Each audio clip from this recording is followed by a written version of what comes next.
thank you very much for coming to the Learning Journey, building an online course for learning centers. This will be presented by Anna Hammons, the Assistant Director of Academic Engagement and Achievement at LSU Center for Academic Success. Anna's gonna cover how to do the questions today, but I did wanna make sure all of y'all knew that you could do the live transcript down at the bottom. If you click on the live transcript, you can enable it, and that should have the closed captions turned on at the bottom of the screen. All right, thank you, Brad. So yes, my name is Anna Hammons. Let me take a moment and I will share my screen. Drag that over. Okay. All right. Kind of get set up here real quick. All right, can y'all give me a thumbs up or something if you can see Learning Journey on your screens? Just to make sure. Yes, we can see it. Awesome, thank you. Just want to make sure before I get too deep into things. Set up the chat and everything. Okay. So as Brad said, yes, I'm going to talk to you all a little bit about how to do questions and things like that as we go through the presentation.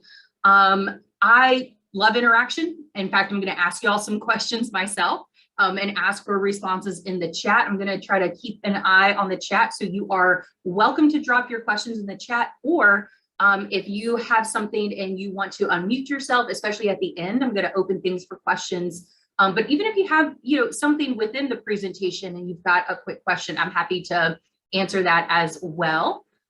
So yes, today what we're talking about is our online course for our Learning Center that is here at LSU, and it's called Learning Journey.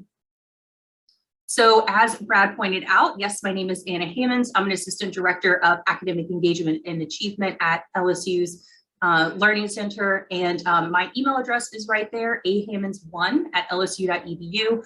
If you have any questions, anything that you would like to ask me after the presentation, say you don't get something answered, or you just maybe want further information or more detailed information about our course, feel free to send me an email. I'll be happy to get together with you on any questions you've got. So ahammons1@lsu.edu. And then just the general CAS email is cas@lsu.edu. So as I mentioned, I do work for the LSU Center for Academic Success. We are a two-time NCLCA National Center of Excellence since January 2016 and all the way through 2023. A few things we're going to be going over today. One, I'm going to talk about how we specifically developed an online self-paced course that can be used both by students and instructors in their courses. I'm also going to talk about a few strategies for implementing personal reflection and assessments in an online course, kind of take y'all through the evolution of how we kind of changed our assessments over time and the thought process behind that, as well as some strategies for moving Learning Center resources and content online. I know that's something a lot of us have been dealing with lately, especially with COVID and things like that. How can we better accommodate and have a presence online and accommodate any changes that might be going on with our students and increase access? Okay, so I've actually got a question for y'all, and I would love to see y'all's response in the chat. And my question is, how does your learning center, your place of work, how do you currently share your resources and your information with students? How do you get your content and information to your students?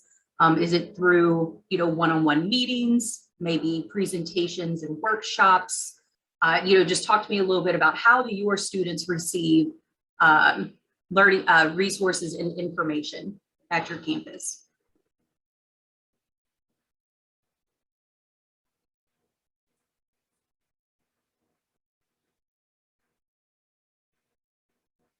So I see Canvas, GroupMe, and email.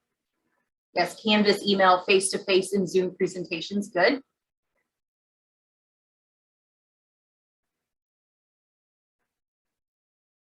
One-on-one and workshops in Blackboard, yep. Email and Canvas. Email, social media, yep, that's a good one. Signage in your study hall space, yeah. And then Canvas, face-to-face, and email, I see. Face-to-face, Teamworks. I'm actually not familiar with Teamworks. Text and social media.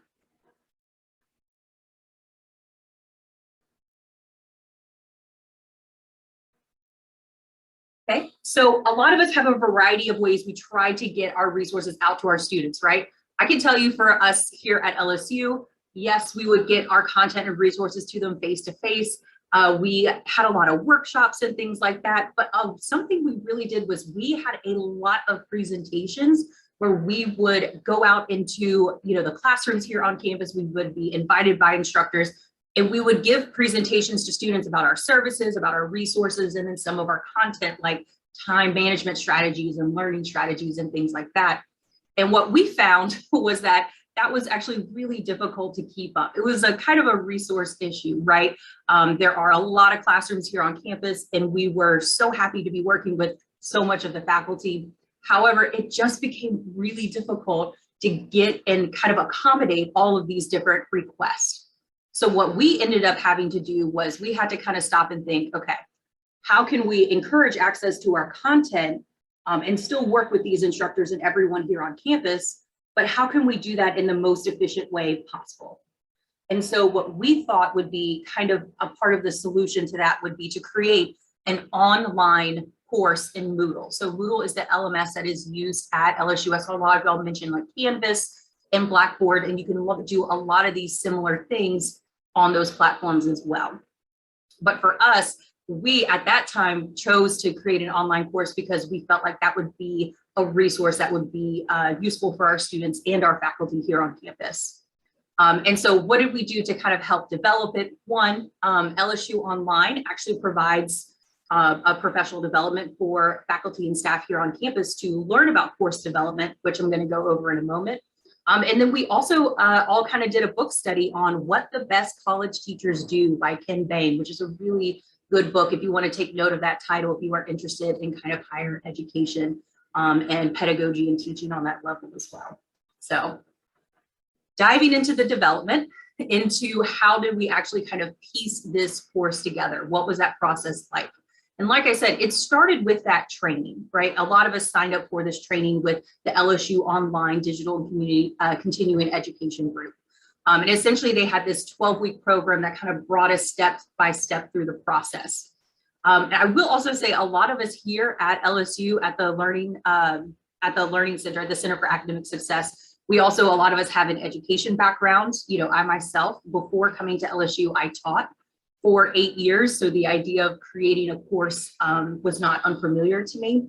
If you are new to creating a course, one of the things that I would really suggest you look into is something called backwards design, which is really essentially kind of the approach that the LSU Online course took with us as we did this professional development to prepare our own online Moodle course. So the idea of backwards design and really kind of the flow that they took us through in creating an online course would be that you start with something called learning objectives. And so really what you need to do is the first step is to kind of sit down and think, okay, out of this course that we're creating, what are the things that we want students to learn? What are the outcomes that we have? What is the big picture kind of skills and understanding and knowledge that we want our students to have at the end of this course? That's kind of step one. That's the idea of backwards design. You define the end goal, and once you define that end goal, you start working backwards and making sure all of the elements that you include in your course support those overall learning objectives from the course. So that's the first thing. You got to develop the whole overall course learning objectives. From there, the next step is to kind of start thinking, okay, what topics do we want to include? How do we want to organize these things? Curating some content, creating that, thinking about the type of assessments you would maybe want to include. And then also once you kind of think through some of those topics, think about, okay, what do I want students to learn within each topic? So that really kind of brings us to this next one. Can y'all read that very well? Because I made it small on my screen. Can y'all see what that says? Give me like a thumbs up if you can. Okay, so are y'all having a hard time reading this? Okay, it looks very small. Okay, let's see. Okay, so it does look very small.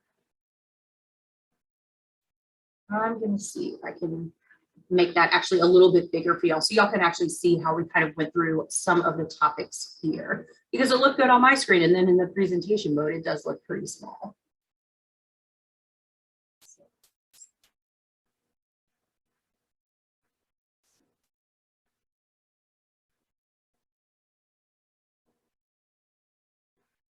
Oh, it's a little cleared out. Oh, you know what? Maybe we can kind of just do this. Maybe for this slide, we'll kind of do this. Let's see. Are y'all able to see that a little bit better?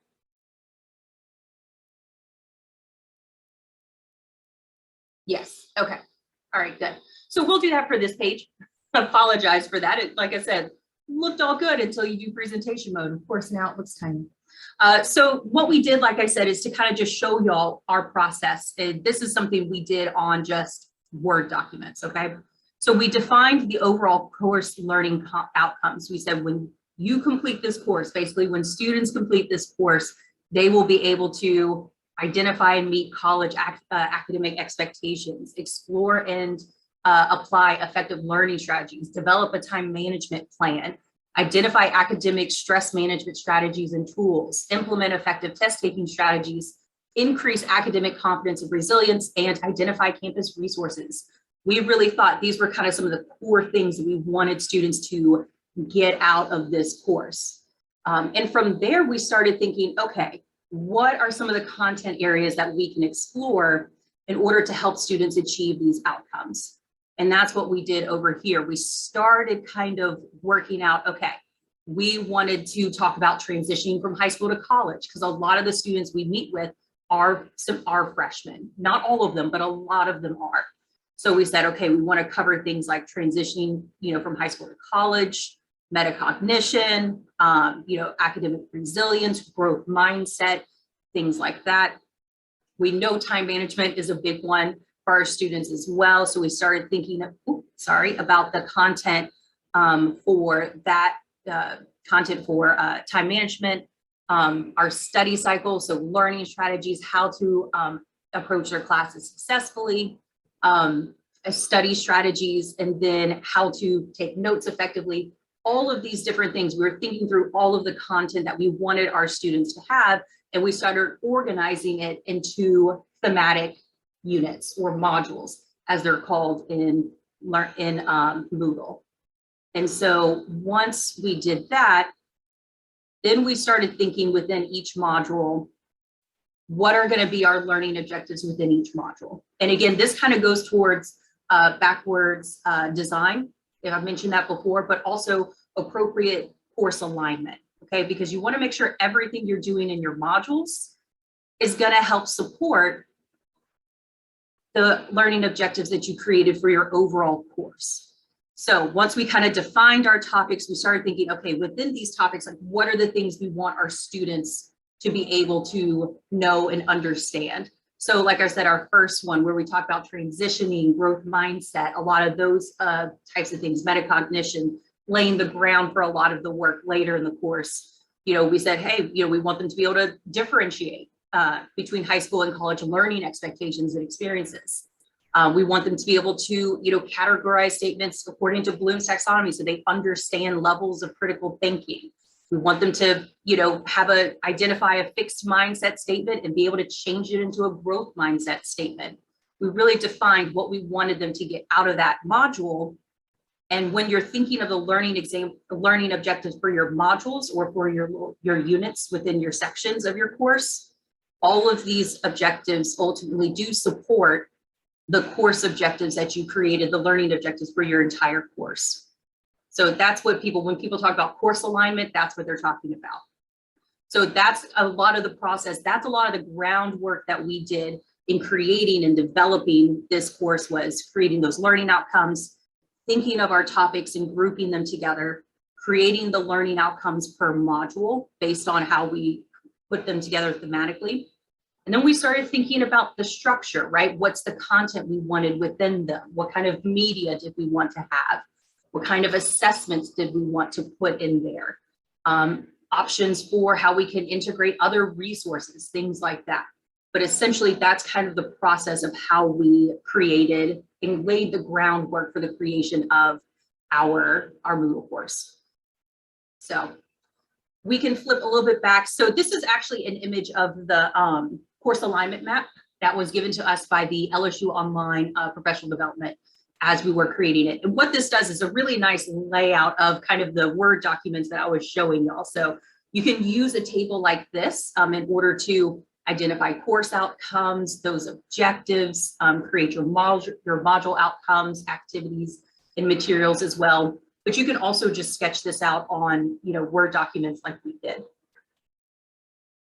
And so that's kind of laying the groundwork. The next part is to actually start creating the modules themselves. And they actually had a whole checklist of things we needed to include, which are things that we kept in consideration as we were developing our course. The idea of, including videos, listing the learning objectives so that students know what their expectations are, a checklist for completion, because again, especially when you have a course like ours that's designed to be independently used, students do this without necessarily having guidance of an instructor. They need to be able to clearly know when are you done with the module.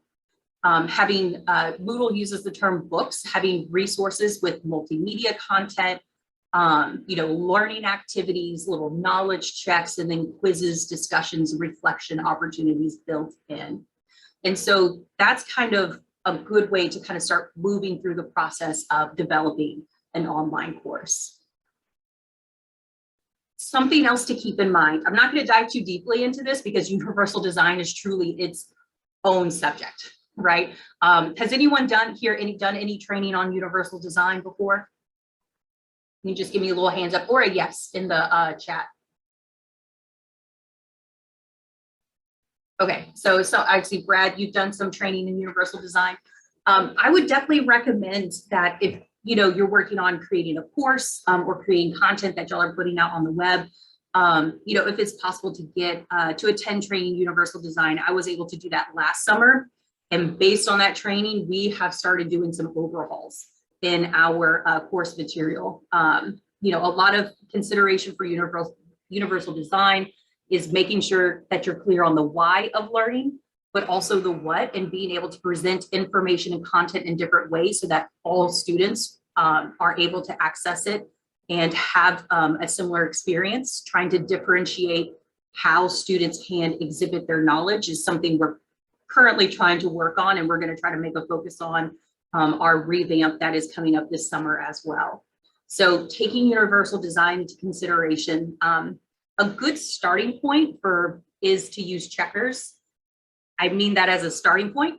That is not that's more about accessibility, but Moodle, our LMS system, does have a accessibility checker. If you're using Word or if you're using Adobe, making sure all the materials and such that you are posting, that your images have alternative text, really trying to make things accessible for all of our students is an important consideration when you're creating courses like this as well. So if you are unfamiliar with universal design, I strongly encourage you to, take some time and, like I said, thankfully LSU provided some training for us here, but there's a lot of resources online where you can learn about universal design as well.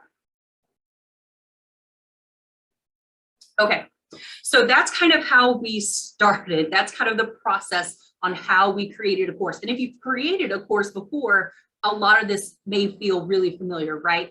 But I want to tell you all about a few things we've learned. So when you have an online course that is available to a campus, especially one as large as ours, you are going to get a lot of feedback. You are going to have a lot of people use it, and you're going to probably need to adapt and change your course every year. That's actually something every summer we take some time to revamp our Moodle course in some way to try to make it better and improve it for our students each time. I would say one of the biggest ways we've made changes is our assessments over time. So some things that I want to take you all through that part of our journey so that you've got some of these considerations as well. So the way we actually started it was that each module had a quiz and a journal discussion point where essentially a student could reflect and apply the information from the module to their own lives in some way. So the quiz, the way we set it up was we actually locked the journal entry. They could not do it until they passed the quiz with a 70%. And then once they did that, the journal personal reflection became open and optional. Now, when we first put that, this is an example of one of the first questions we had, right? We had, what commitment will you make to make sure you keep up with your classes instead of just trying to catch up just before exams or finals? Pick a specific part of the study cycle or all of it and explain how you'll implement it and track your progress. And if any of y'all teach students, y'all know there's a whole lot going on in that question, and it might be hit or miss on what you get back, right? So what we realized was, oh, okay, we need to be very, very clear on our instructions and really try to break things up so that students, we're able to get the best responses out of students, and students are able to have a more like full and accurate reflection as well. So how we revised it was we actually included instructions here. Like we said, read the prompts below, respond with complete sentences. And we broke it up into different sections so that would be as clear as possible. So I learned this teaching. I would write instructions, I would write questions, made total sense to me, and then I would give them to students and they would be like, what? Or, you know, what I would get back would be kind of piecemeal. And so my suggestion, if you do want to create an online course and you want personal reflection or you want written responses, definitely be as clear and broken down as much as you can. So we switched it. So we changed this question to, one, identify a commitment you will make to ensure you keep up with your classes instead of just trying to catch up just before exams or finals. And then two, part A, select a specific part of the study cycle or all of it and explain how you'll implement it. And then B, describe how you'll track your progress. So you see how we kind of took, you know, a pretty simple question that probably had too many pieces, was too much for students to kind of see all the parts of, and then we broke it up and gave instructions to try to really clarify things for them. This is just to kind of indicate, this is what it looks like there, but another thing that we realized was grading written responses is very time consuming and difficult. For me, it was kind of something I was very used to when I did teach before I taught English. So this was actually, some of these journal responses are being used before I was onboarded to LSU. And one of the first things I said when they were like, oh, will you help us, you know, grade some of these online, you know, Moodle responses, the first question I had was, where's the rubric? And there wasn't one. So that was another change that we made. I strongly suggest if you are going to have, you know, personal reflections and things like that in your Moodle course that you, or not your online course, having a rubric makes grading faster, and it makes it more, you know, across the board. Like students understand expectations because the rubric is posted as well, but then everyone who's scoring, it's going to get people more so on the same page. So having a rubric, if you're having those personal reflections, is really, really important. Something else we ran into when we were doing these personal reflections, you may be thinking about this, a campus as large as LSU. We loved the amount and how much use our online course was getting across campus. However, if you could see, I kind of just circled this real quick right here. It became really very difficult for us to keep up with the scoring. As you could see, we had over 2,000 responses, almost 2,500 responses actually, to this first learning prompt.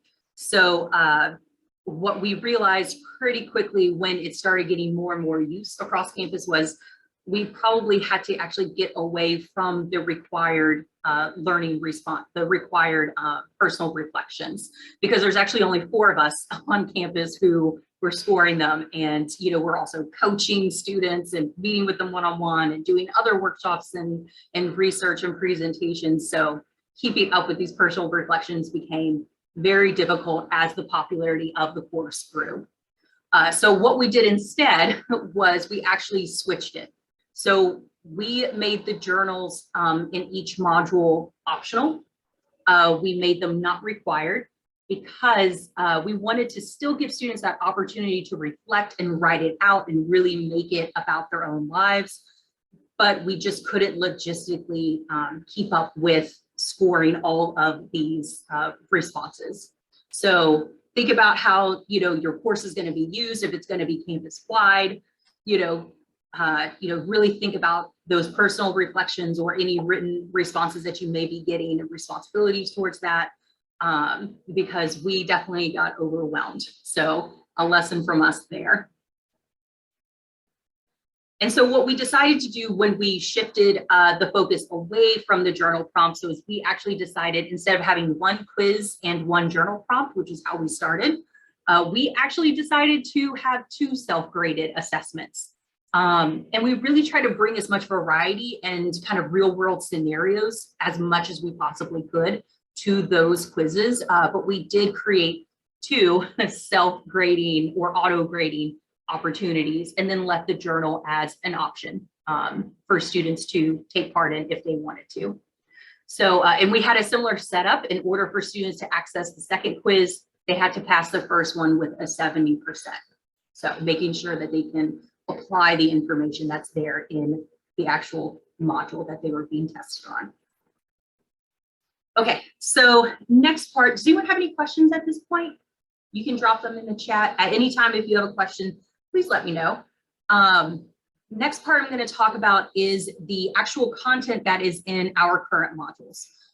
So we actually have 6 modules at this point in time. The first one is on growth mindset in transition to college. Our second module is overtime management. The third is going to be on our study cycle. The next one's on active study strategies, and then the in-class experience, and then test taking and stress reduction as well. A lot of these images, I wouldn't expect being able to read the text, but just to kind of give you a visual on how we integrate text and videos and kind of images and other things within our content. So our first, we actually, when you open our learning journey, this is the page that all students are brought to. All the modules are listed on the left-hand side, and they do have, we just have a little introduction into who we are, a little video that introduces, the Learning Center here on campus, all the resources that we provide for students, as well as all the chapters that are covered in the Learning Journey Moodle course, the course objectives, and everything like that.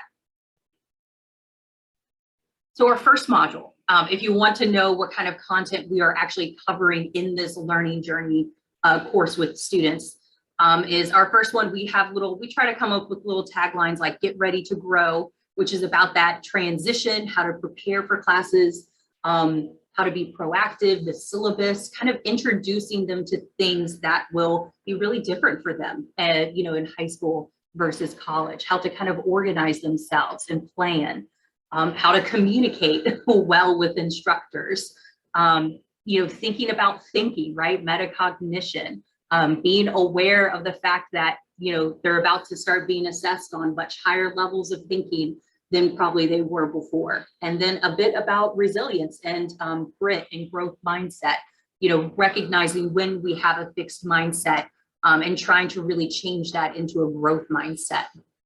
All of our modules have the same setup in the sense that we have a little intro. They start off with the course objectives and the checklist so that they know, again, what they're supposed to learn and how they know when they're done with the module. They click through each book before going into the quizzes. And again, like I said, this is just to kind of show y'all our setup of how we kind of integrate content with different videos and tables, images, and explanations as we go through kind of every single module. Our second module is about time management. I don't know about y'all if you are a learning center professional, but time management is, I don't know, it might be number one. It might be the number one thing that brings students in to see it. Yes. So time management is always top of the list of like people requesting presentations, students coming in for coaching, all of that good stuff. So we knew we had to cover time management. We talk about the time illusion, right? Like how students think they have all this extra time when really we try to phrase it as more independent learning time as opposed to free time. how to manage their time, the Eisenhower matrix, and then our specific learning time management resources that we have here.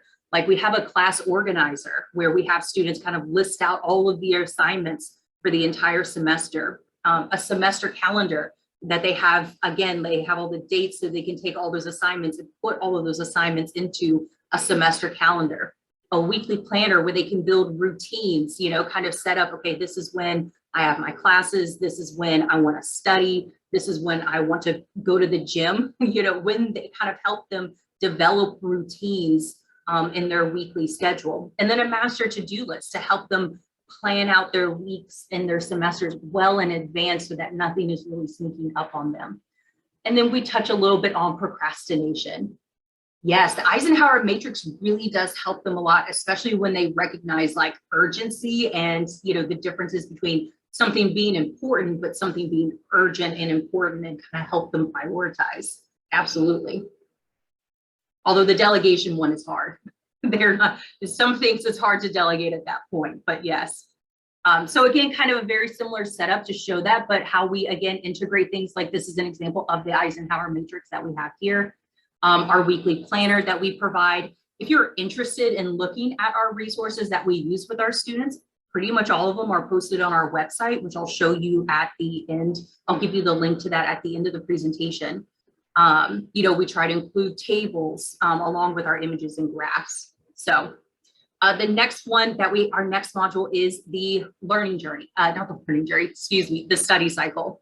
And essentially what the study cycle is how we advocate students approach their classes. One, it's a multi-step process. You can kind of see an image of it right there, but the idea is we encourage students to preview before class, make sure they're attending their classes, taking good notes, review those notes, study regularly with a structure that we call a focused study session, a good way to organize their structure time, their study time outside of class. And then also check how important it is to test yourself before the test to see where you really stand.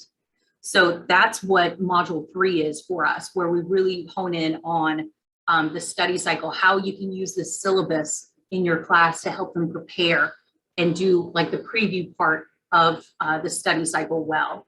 Focused study session, we have lots of videos that we make along with strategic communications, StratCom here on campus for a lot of our resources and how to use them, giving examples of what it really looks like and explaining, tips on how you can really execute each one of these steps.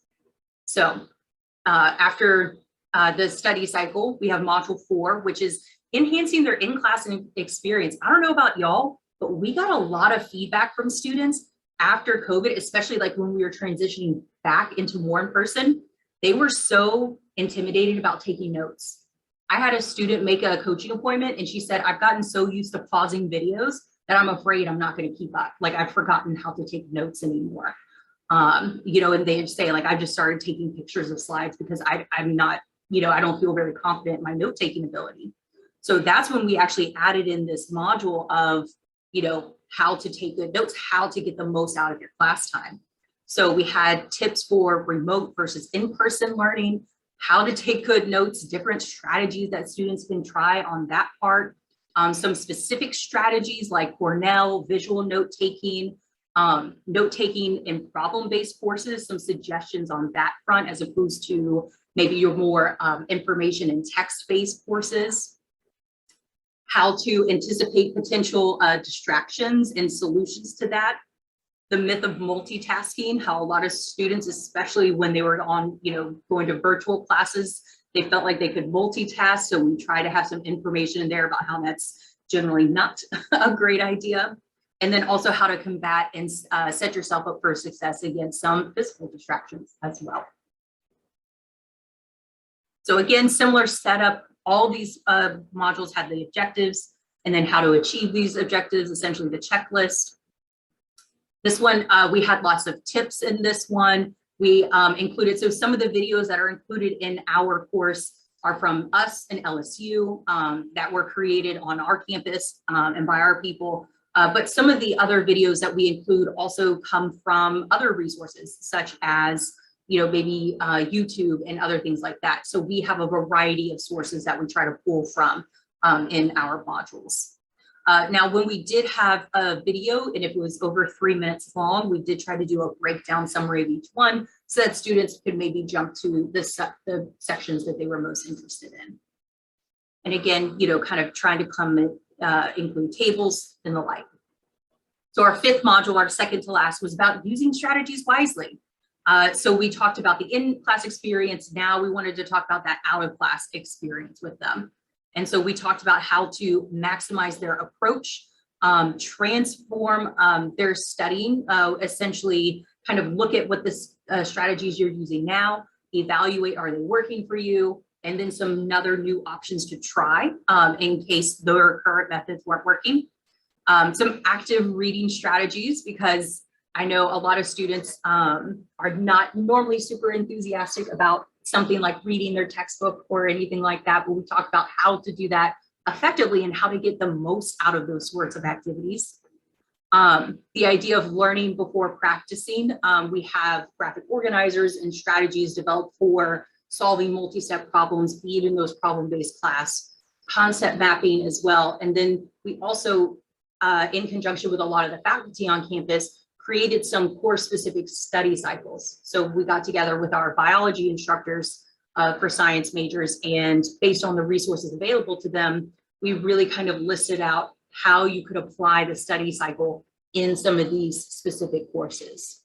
So again, including a lot of our handouts that we have, a lot of, like I said, we created these course-specific study cycles. The college reading strategy is really trying to embed a lot of our content and information in that way. And then our last module, reduce stress and ACE tests. So we talk about what is academic stress, how some stress can be good, how to identify sources of academic stress, how to kind of tackle test taking, some test taking strategies, preventative stress management tips, situational stress management, and then the resources that are available to students here on campus to help with that as well. So again, kind of looking at how we can be, this is an example of our, how to examine return tests. And again, a lot of our resources and the LSU resources that are available to our students as well. So, okay. That is essentially where our learning journey stands at the moment. That's the content and things that we have in it there. So how do we control access and usage? And so what we do is here at the CAS for academic engagement and achievement, we are all primary and non-primary instructors. Essentially, we all have editing power and scoring power. But what we do for the instructors who want to use our course. So our course is used by a lot of 1001 instructors who are kind of teaching introductory classes. And what we do is we make them non-editing instructors. That way they can see the grades, they can see the work the students are doing, they can see all of the content, but they can't make any changes. That way we're just ensuring, that we know exactly what's going on with the course. And then students, how do they access it? It's set up in Moodle so that they can self-enroll. All they have to do is search the title of the course and they can enroll themselves. And actually something we do is after the 14-day count in the fall, we have our student workers enroll every single first semester freshman. So that's probably around, a little around 7,000 students that are enrolled in the course so that it's there for them and they can access it as they like. And so just a little overview of how we develop it. We've been kind of working on this for a couple of years. The first chunk is, the first big hurdle is kind of that initial creation of, okay, what do I want my students to get out of this? What topics do we want to cover? Like really the organization and development all really started in spring 2019 with that professional development course. And then in the fall 2019, that's when we started enrolling all first year students, all first semester freshmen, and Science 1001 used Learning Journey as a required assessment, required assignment in their class. And then over the spring and summer 2020, we made a lot of updates in response to things that we were hearing from students, hearing from faculty, getting more specific with those writing prompts, including the rubric for grading, adding lessons on note-taking, things like that.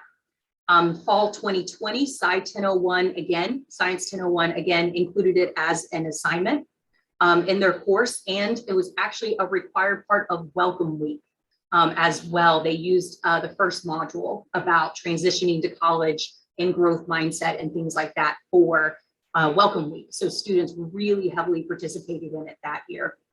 And then starting in the fall of 2021, we added a new module. We kind of collapsed 2 modules into one, changed the assessment style again, because it's now being used in multiple 1001 classes, and we knew we had to change that assessment style.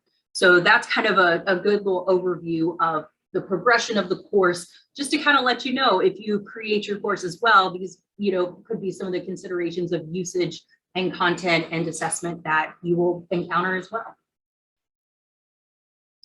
Okay, ooh, that was a lot of talking by me, but I'd like to hear from you in the chat. What's something that you took away from this? What's something you feel like if you were going to create your course, what's something that you feel like you could use? What's something that you feel like, kind of stuck out to you as important? I'd love to hear in the chat.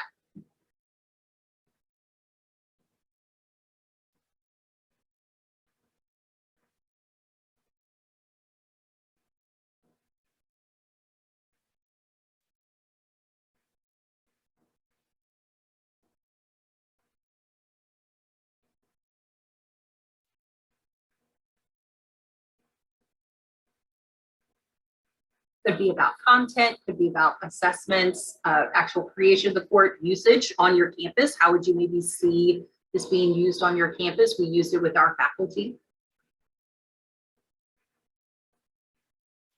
I know there are other campuses out there, they have a course like this, and it's something that they actually use with their incoming freshman class.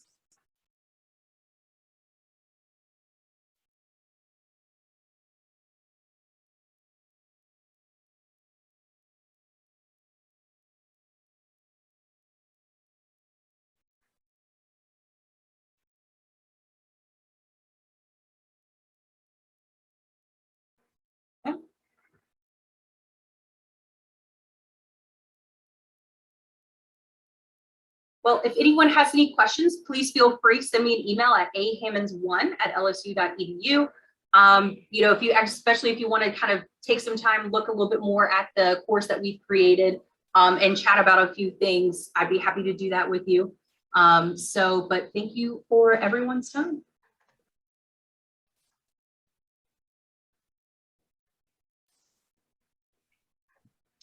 So thank you, Anna. Thank you. Hopefully, can y'all see the QR codes for the evaluations? And is that showing up on your screen, the evals? Yes. Okay, great, thank Yes. y'all. So the 2 QR codes, remember, you can use your phone, hold it up. I'm gonna leave it for a few minutes. The one on the left is for the session evaluation for this one right here. And then the one on the right will be the conference evaluation.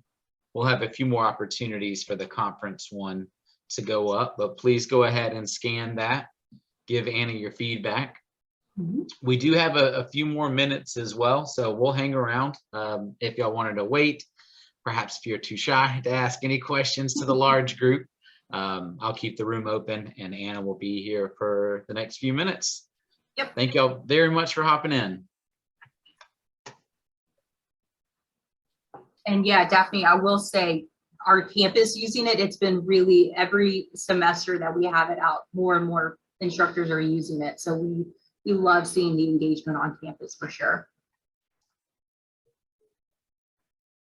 And Kathy, you're welcome if you've got any questions about how to kind of go through this process. It can be a long process, but if you've got any questions as you work on this yourself, maybe on your campus, I'd be happy to help out in any way.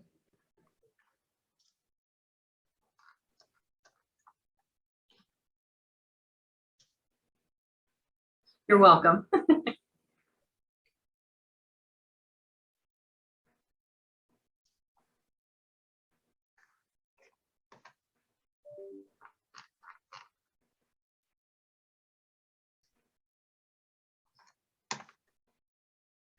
Well, Anna, thanks again for hopping on. Yeah, I'm very excited to see where the LCA journey takes us. definitely. I mean, I think the executive board, we're meeting next week. I tried to get together this week and between everyone's schedules, it's not possible. Right. So I was like, okay, I'm gonna make it work next week. So we finally were able to set that up. So hopefully we'll have some updates and progress soon. Getting official within CLCA and everything too. Gotcha. All right. Well, if you can hop on any other ones, it'd be great to see you around. Other than that, though, have a great weekend. Thanks. You too. Bye. Bye.